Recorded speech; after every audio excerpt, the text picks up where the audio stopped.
Good afternoon.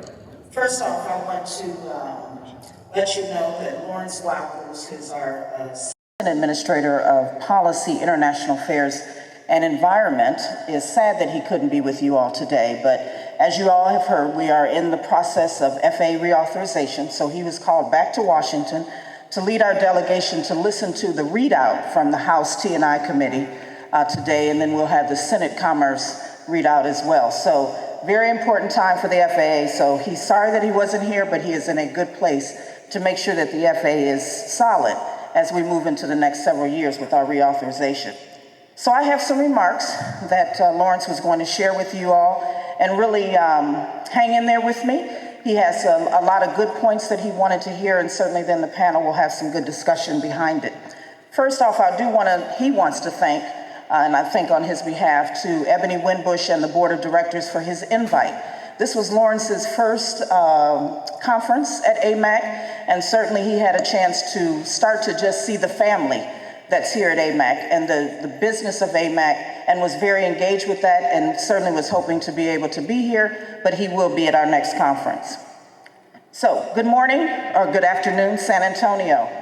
It feels great to get out of Washington, D.C. and be here to live with you all in person, and these are Laurence's words.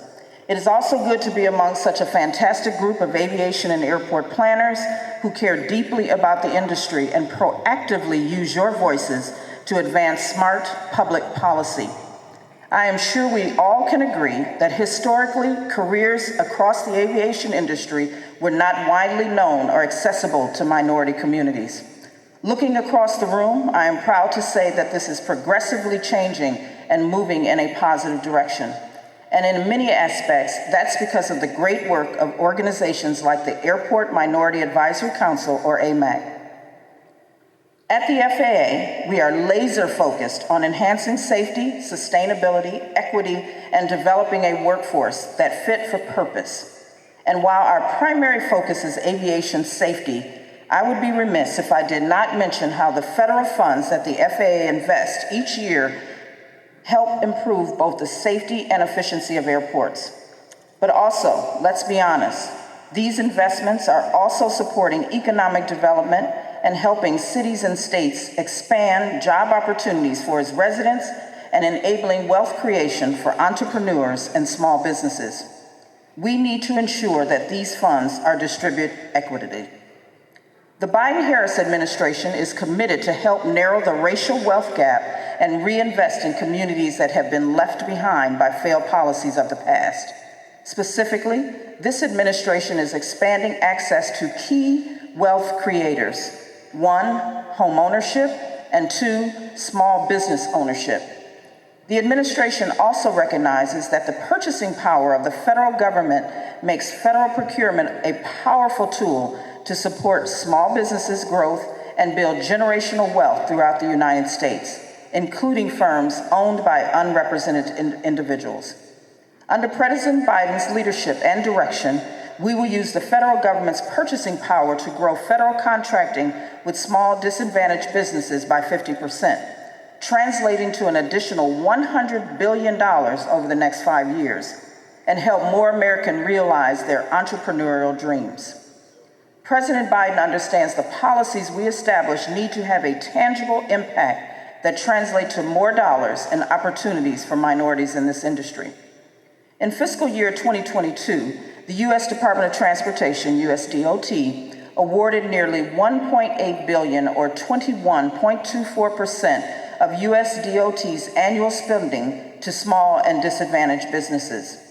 Additionally, last September, USDOT Secretary Pete Buttigieg hosted a business forum specifically for small businesses.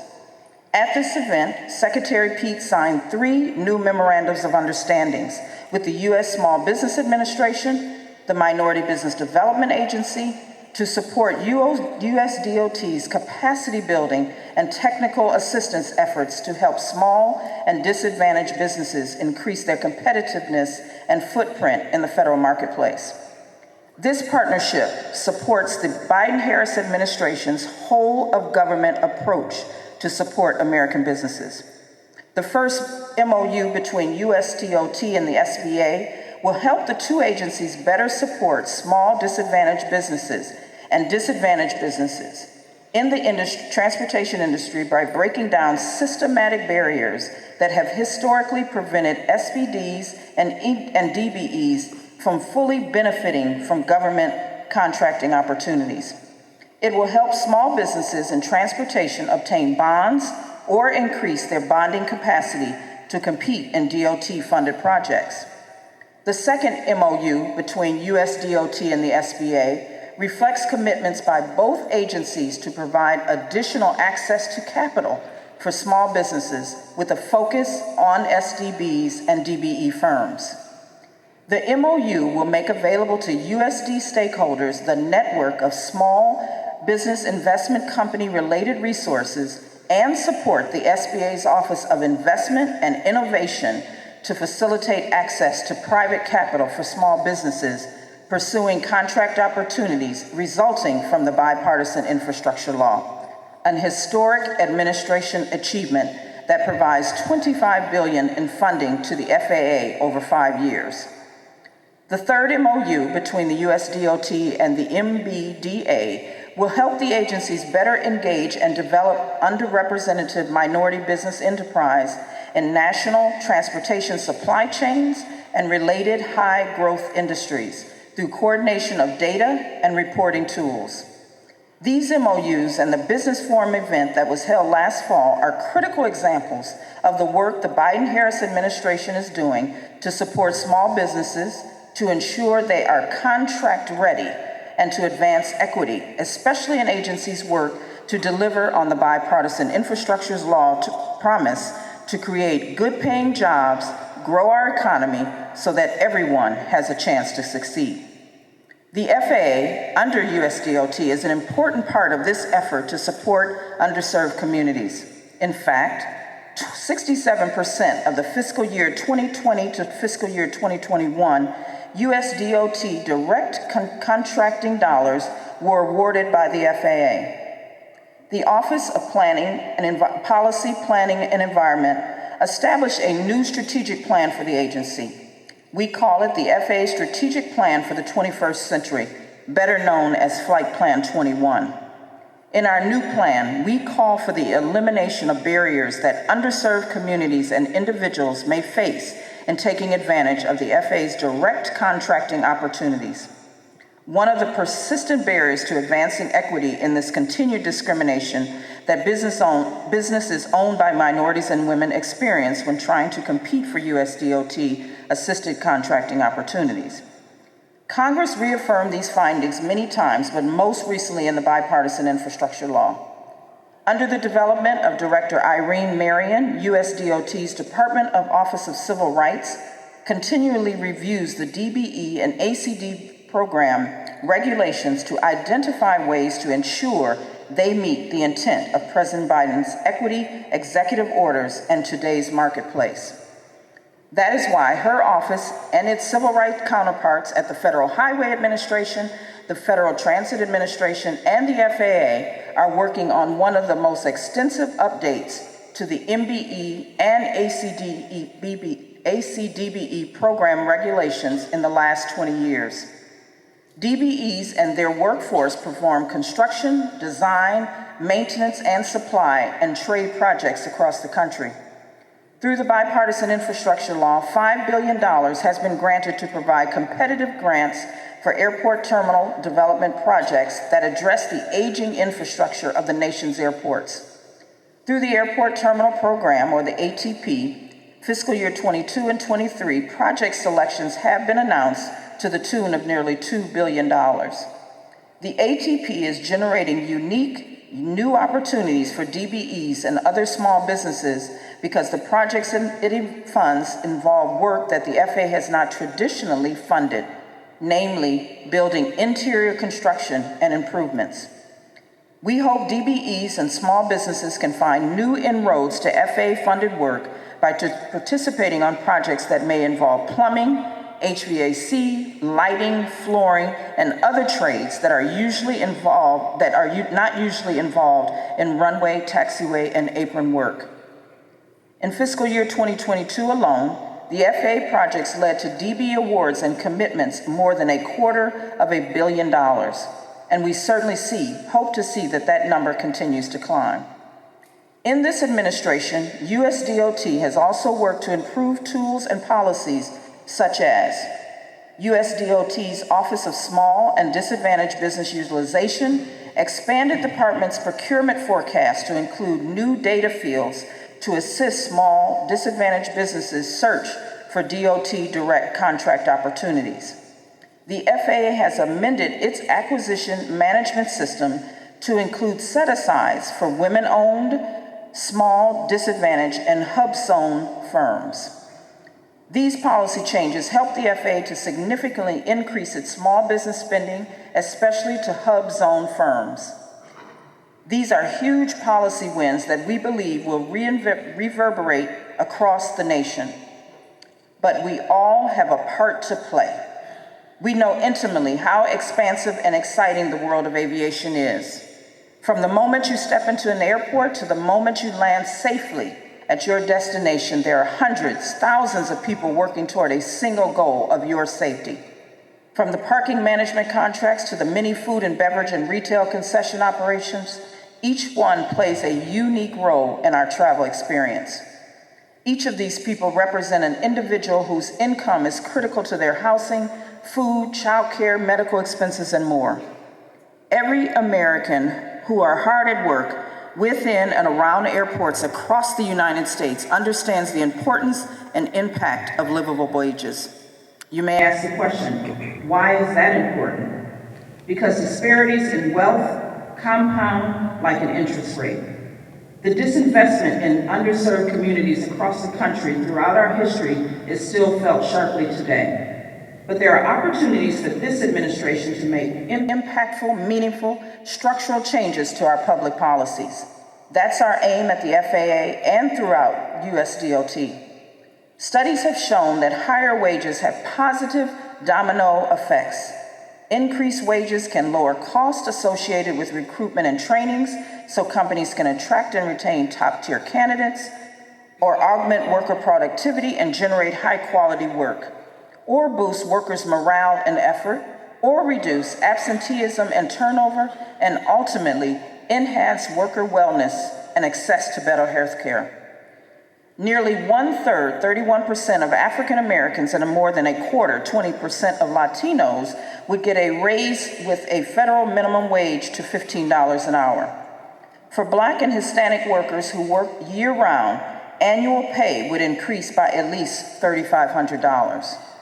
This is important, considering the fact that the median Black American family has 13 cents for every $1 in wealth held by white families.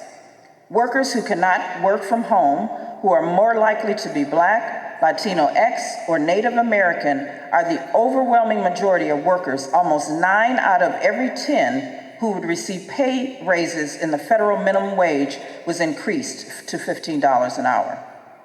Minimum wage increases affect adults in their career-building years who are helping to support their families, with women disproportionately benefiting from a pay boost.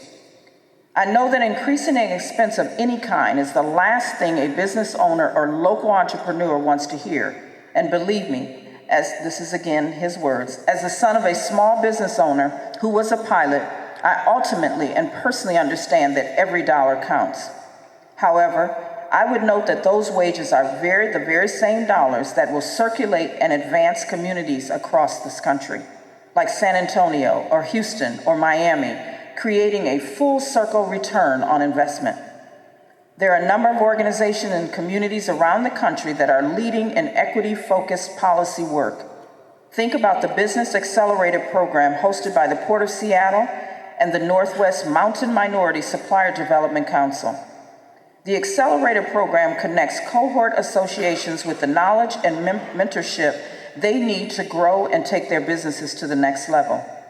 In addition to networking with key executives, the associates in this program learn sales training, marketing, and collateral development, leveraging cash flow, access to capital, and other topics of the cohort's choosing.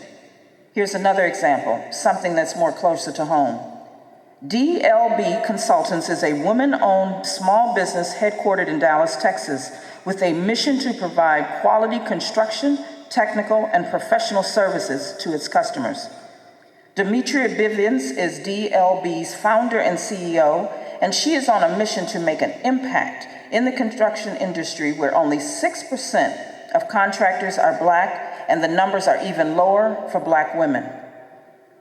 After winning small contracts, Demetria and DLB sought larger procurement opportunities, and her biggest challenge in scaling the business was how to build capacity to remain competitive in the construction industry.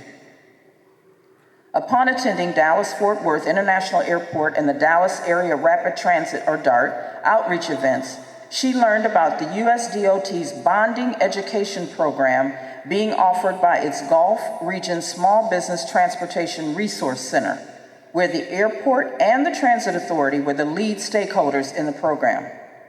DLB was selected to participate in the program, which assists small businesses with building capacity, obtaining bonding, and access to capital. Today, DLB has a bonding capacity of $3 billion and a bank line of credit. Currently, DLB is working on projects at DFW Airport and with DART.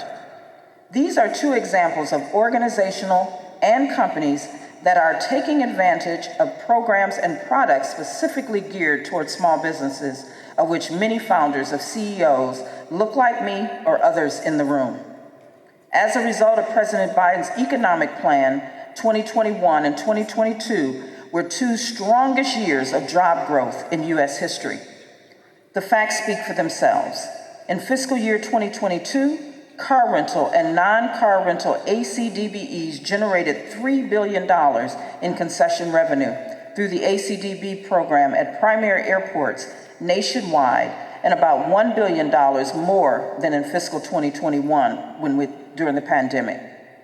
Looking more closely at these fiscal year 2022 numbers, firms owned and controlled by African Americans generated $1.2 billion, for Hispanic Americans $684 million, and for Asian Americans generated $351 million. For the FAA, DBE programs that focus on construction and related professional services, DBEs were awarded $250 million in contracts funded by FAA grants in fiscal year 2022, slightly down from the $308 million in fiscal year 2021. Firms owned and controlled by minorities, African Americans, Hispanic Americans, Asian Americans, etc., were awarded 50% of those contracts in FY 2022 and 57% in FY 2023. More higher-paying jobs equate to more dollars flowing through our communities. This is encouraging evidence of consistent growth from international policy decisions and strong leadership. We are making progress, but this is just the beginning. Let's continue to work towards advancing equity in our industry and ensure the promise of America for all communities across the country. The FAA appreciates the partnership with AMAC. On behalf of the hard-working people at FAA, thank you for your dedication to our interests of minority business enterprises. Together, we will continue to make progress on our shared goals to support the economy and ensure that our national airspace system is the safest and most efficient in the world. Thank you for your time, and I look forward to the panel conversation.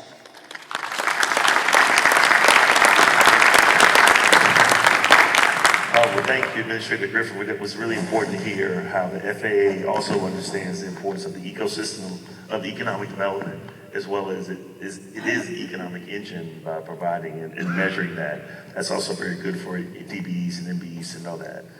But Mario, interesting enough, we heard a lot about how much money the FAA has given to airports. You've probably gotten more money in the last 3 years than you've probably seen in your whole career in the airport aviation field for lots of various reasons. Also, which includes economic development for the city of Houston, or you may say the state of Houston. So we wanted to talk about what you've seen has happened from this infrastructure infusion of capital and the focus on this. Sure, thank you, Farad. And good morning, everyone. I want to talk to you about two items. First, policy on the federal and national level, and then I want to tell you a story about a local initiative, and both of which really impact DEI, and that is equity amongst all people. The first is the federal, and here I want to pick up what Shanetta has said, and what Farad has just alluded to. The amount of injection of funding, of capital by the federal government has been unprecedented, as many of you know.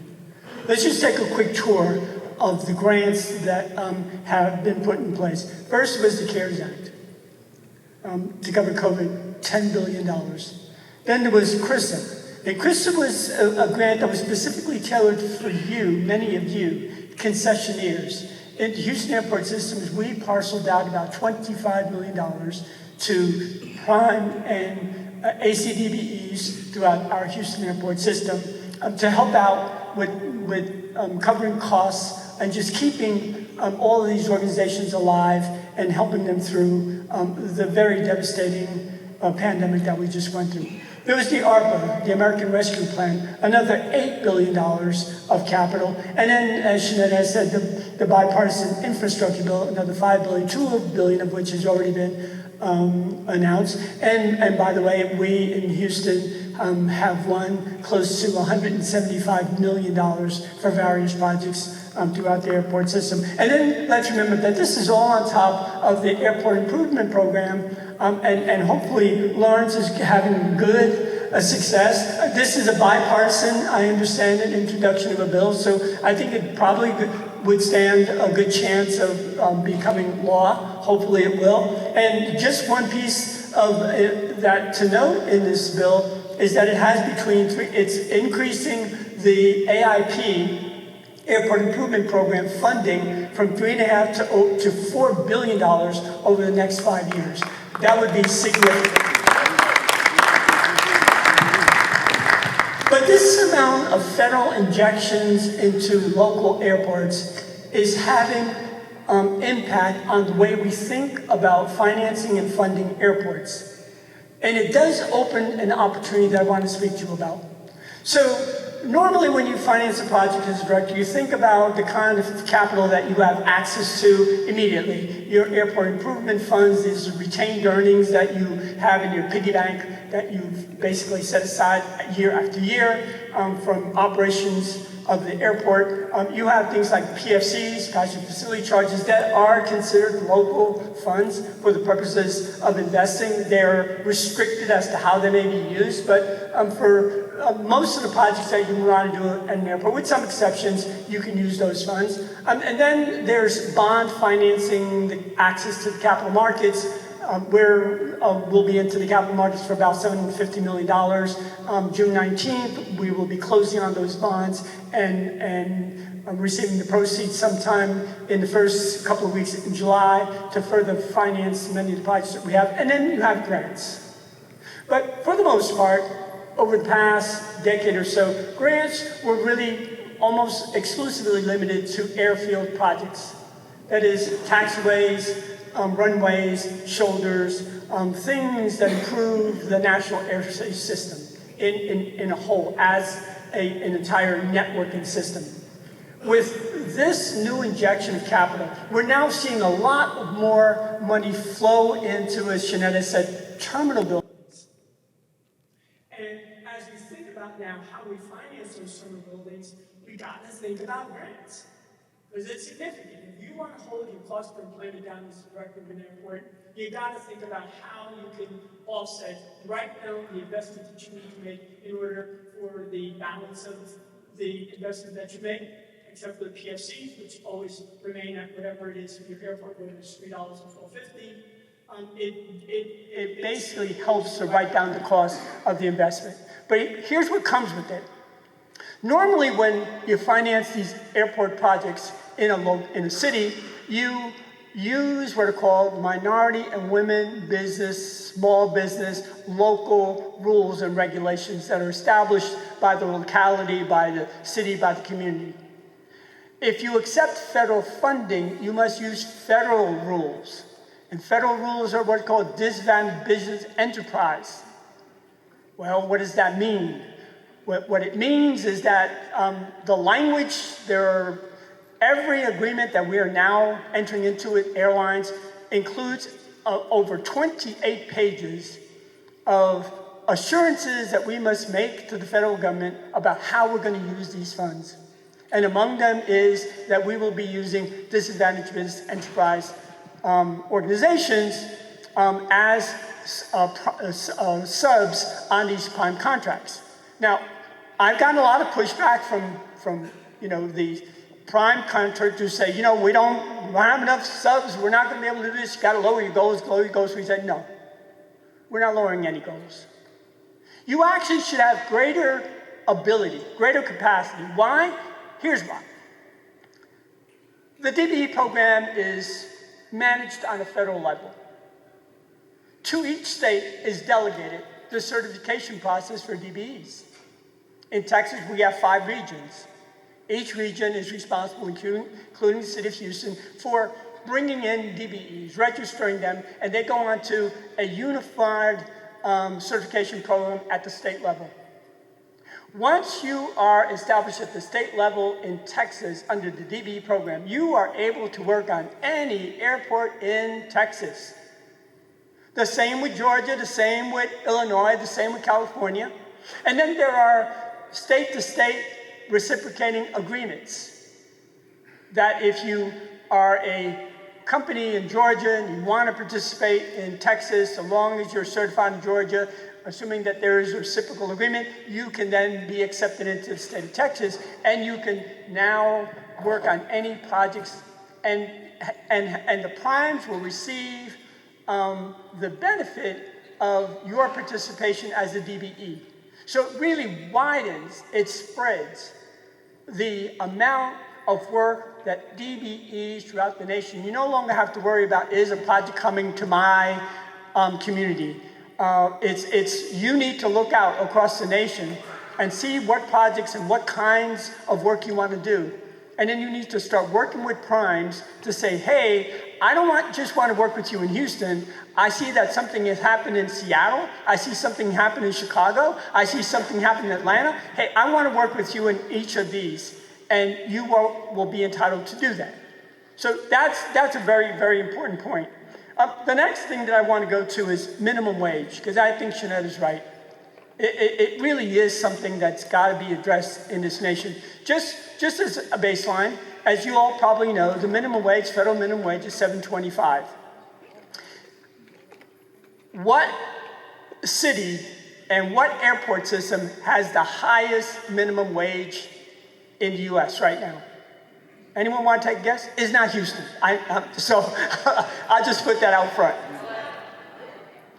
It is my very, very good friend, Lance Little, Seattle.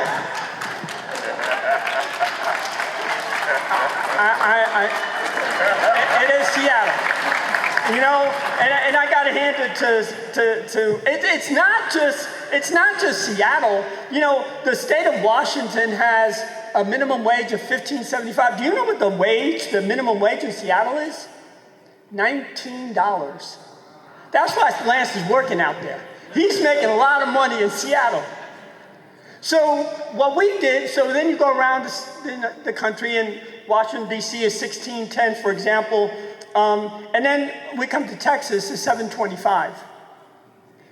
And, our mayor, Sylvester Turner, essentially said, that's not acceptable. And he came to me and he said, let's work on a program here. He started out at the airport. He said, I want to get to $15. And we worked with the airlines. They were probably going to be the only ones that were going to be an impediment, assuming that they were. The airlines, we're okay. We're going to do this. So we started at the airport, established a $15 minimum wage, and then some people said, well, it's nice, you're looking at the airport, but how about the rest of the city? And you know what? To his benefit, he said, you're absolutely right. So for the city of Houston and the employees of the city of Houston, $15. So we're making a lot of progress in that area as well. And so these are the things that, DEI in action, this is exactly what we mean by that. These are the kinds of steps, the kinds of initiatives that we are taking to help. Now let me tell you a local story that I'm very, very proud of. We decided when we sit down, we do strategy, we have a strategic purpose and intent for each of the airports. And one of them, we have 3 airports in our airport system, is Ellington Airport. And Ellington was a general aviation military airport.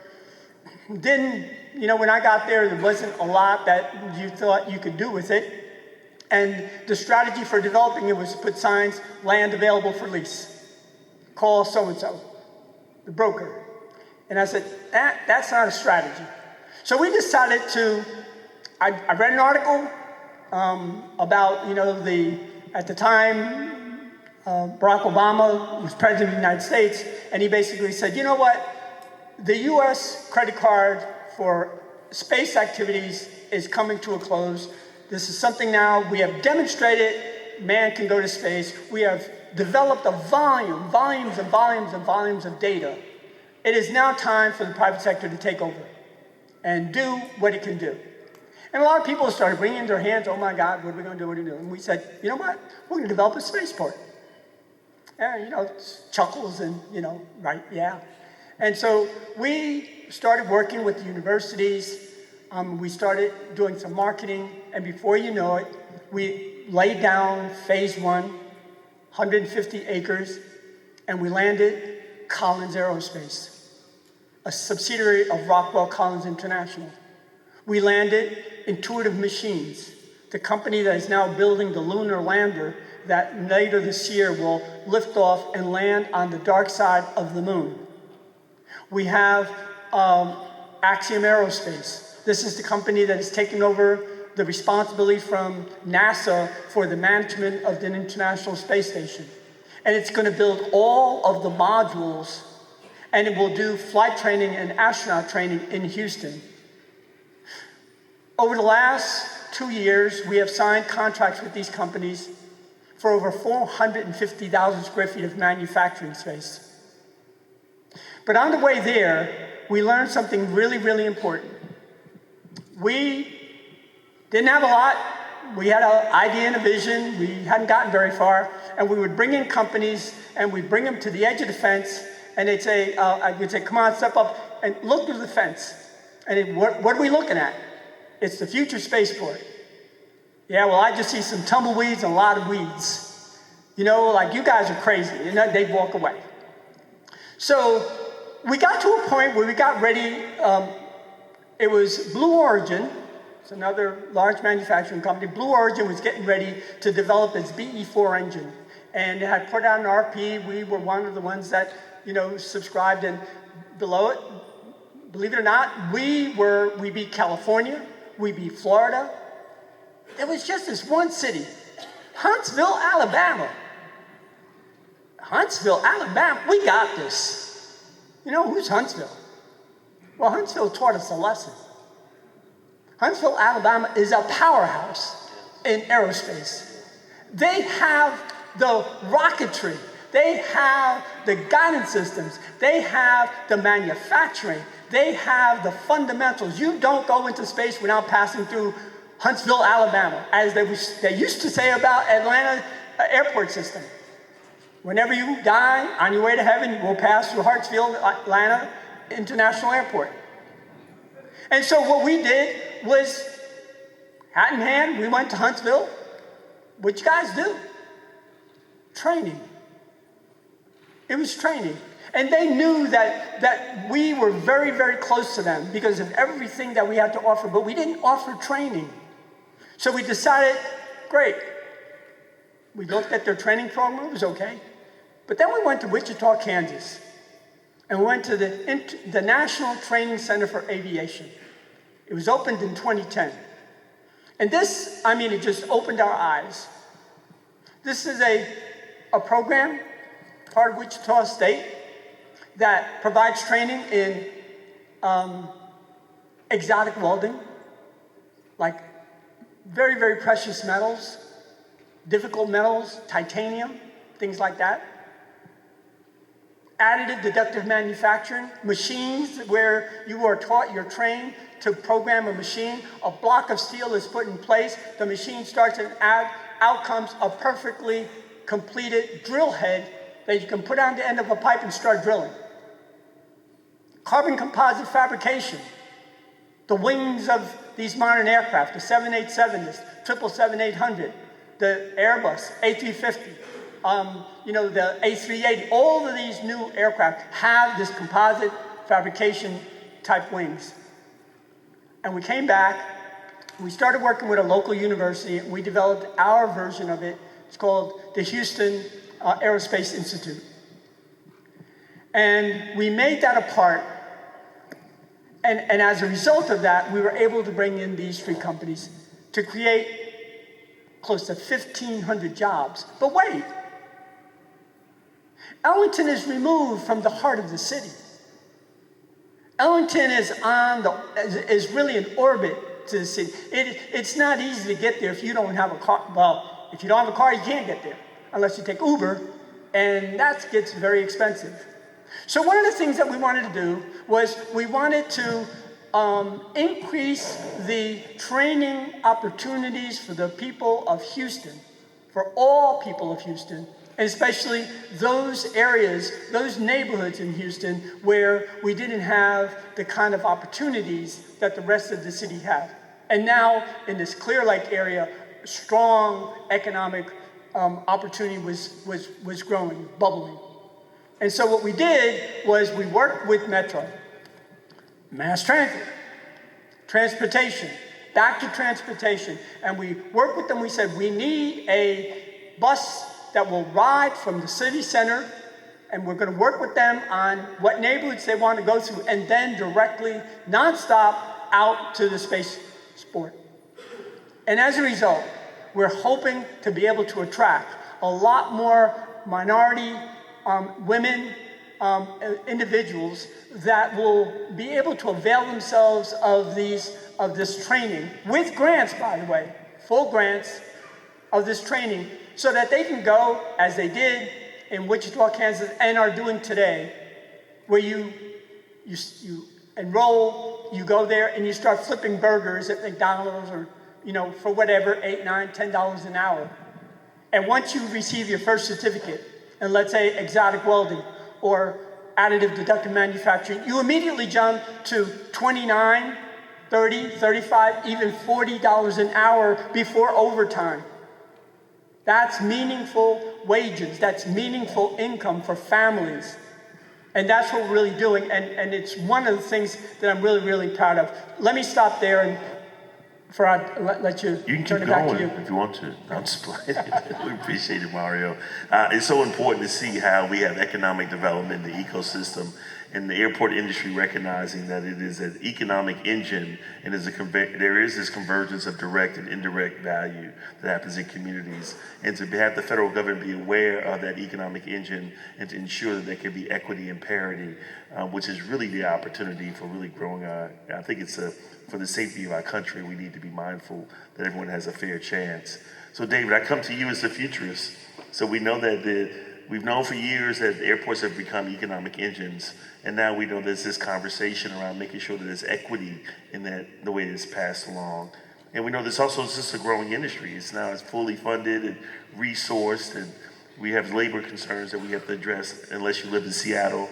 But how do we make sure that we look towards the future? How do we tell ACDBEs and DBEs and airport directors as visionary, what should we expect in the future, recognizing what the federal government has made commitments to, what local economies have made commitments to, and how DBEs and ACDBEs and minority businesses are trying to position themselves to participate in this stream of opportunity? Thank you. If I could answer every one of those questions, I would be, the richest man in the world. But I'm going to take a stab at a few of these things. Sorry. Thank you.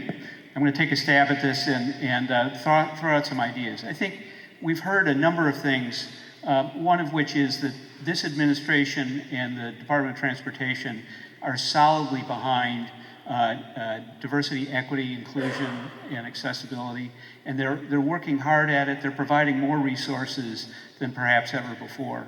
But you also heard from Mario what the local approach can do and is really critical to making that happen.